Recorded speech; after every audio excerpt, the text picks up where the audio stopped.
ఉదయం యశోద నాతో చెప్పిందానికి ఇప్పుడు అర్జున్ నాతో చెప్పిందానికి చాలా తేడా ఉంది. యశోద అర్జున్కి దొరకకూడదు. వెంటనే యశోదకి జరిగింది చెప్పాలి.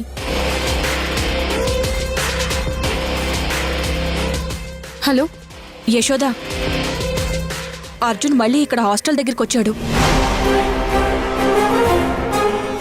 ఓ, ఏమన్నాడు?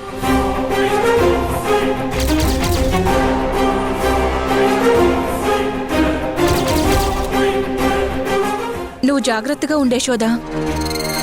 అలాగే Bhavani, thank you. Good night Yashoda. సరే, గుడ్ నైట్, ఉంటాను.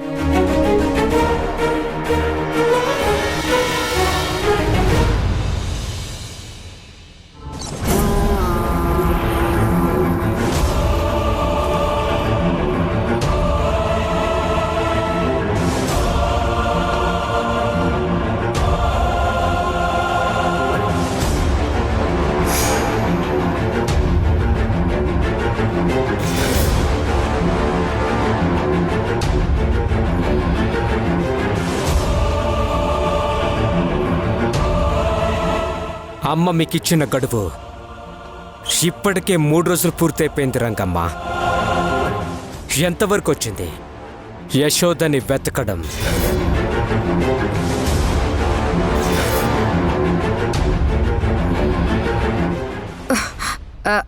ఆ రోజు నుంచి ఇప్పటి వరకు వెతుకుతూనే ఉన్నాము, కానీ ఇంకా యశోద ఎక్కడుందో దొరకలేదు.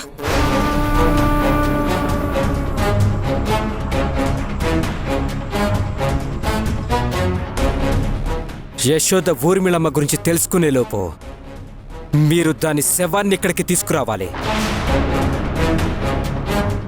లేదంటే నీది నీ మొగుడు శవాన్ని పెరట్లో మామిడి చెట్టుకి ఎరువుగా వేస్తాను.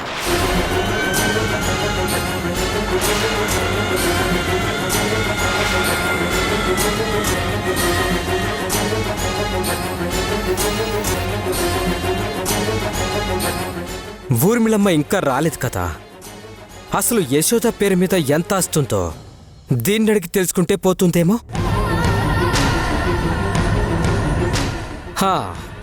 అవును రంగమ్మా, నేను నిన్ను ఒకటి అడుగుతాను, నిజం చెప్తావా? చెప్తాను సుబ్బరాజు. ఆ ముసలోడు యశోద పేరు మీద ఎంత రాసి వచ్చాడు? అదే యశోద వాళ్ళ నాన్న.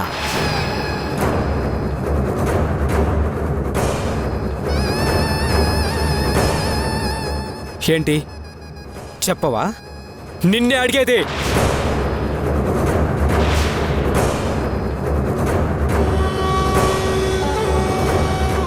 నాకు తెలియదు సుబ్బరాజు. అడగ్గానే నిజం చెప్తే రంగమ్మ ఎందుకవుతావు? బుల్లెట్ దిగితే గాని చెప్పవు.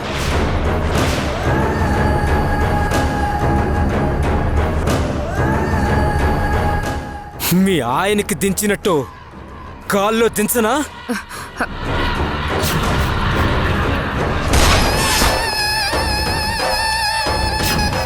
వద్దు, చెప్తాను. సరే చెప్పు. అబ్బాయి పేరు మీద 500 కోట్ల స్థిర చరాస్తులున్నాయి.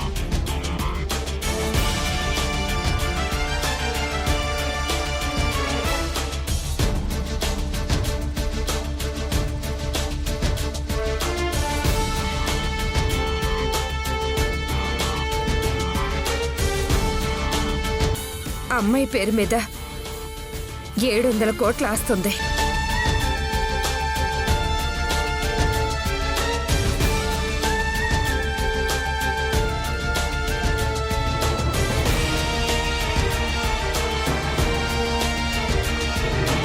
యశోద పేరు మీద 700 కోట్ల. దీనమ్మ జీవితం. యశోదని పెళ్లి చేసుకుంటే జీవితం సెట్ అయిపోతే.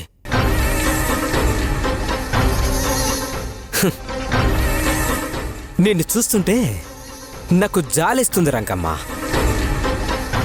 20 ఏళ్లుగా ఆస్తి కోసం ఎంతో ఆశపడ్డారు. చివరికి ఇప్పుడు ప్రాణాలు పోగొట్టుకుంటున్నారు.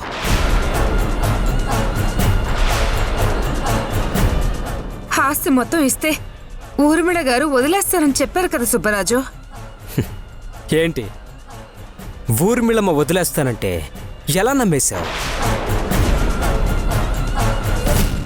ఊర్మిళమ్మకి మీరు ఆస్తి ఇచ్చినా చంపేస్తుంది, ఇవ్వకపోయినా చంపేస్తుంది.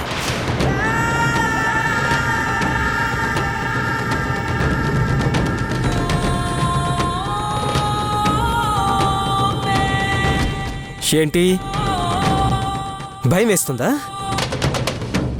కానీ నువ్వు మీ ఆయన బ్రతికే ఒక ఐడియా నా దగ్గర ఉంది. వింటావా? వింటాను, చెప్పు. కాకపోతే కొంచెం కాస్ట్లీ. కాదు కాదు కాదు, చాలా కాస్ట్లీ.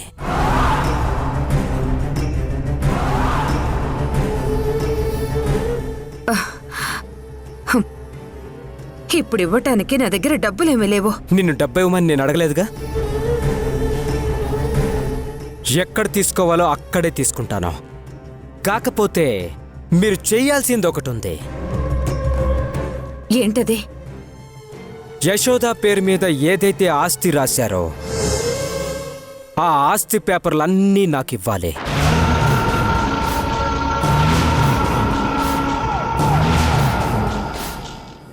ఏంటి అలా చూస్తున్నావు?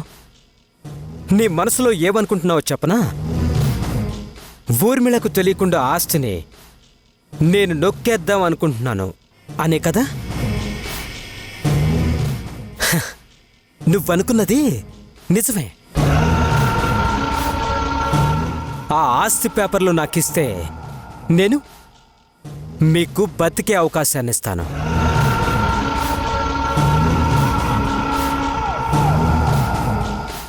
నేను నిన్ను ఎలా నమ్మాలి? ఊర్మిళమ్మ నేను ఏది చెప్తే అదే నమ్ముతుంది. మీరు ఆస్తి పేపర్లు నాకిచ్చిన మరుక్షణం 2 డెడ్ బాడీలు గుర్తుపట్టలేని స్థితిలో తీసుకొచ్చి వీళ్లే సైతులు రంగమ్మ అని చెప్తాను. ఆవిడ ఖచ్చితంగా నమ్ముతుంది. ఆ తర్వాత మీకంటూ ఓ 10 కోట్లు ఇస్తాను. మీరెక్కడికైనా దూరంగా వెళ్ళిపోయి వేరే దేశంలో బతకండి. కాదు కూడదు అని ఊర్మిళమ్మకు నా గురించి చెప్పాలని చూసినా నాకు మీరు హ్యాండ్ ఇవ్వాలని చూసినా నా సంగతి మీకు తెలుసు కదా. నేను చాలా మూర్ఖుణ్ణి. అస్సలు వదిలిపెట్టను.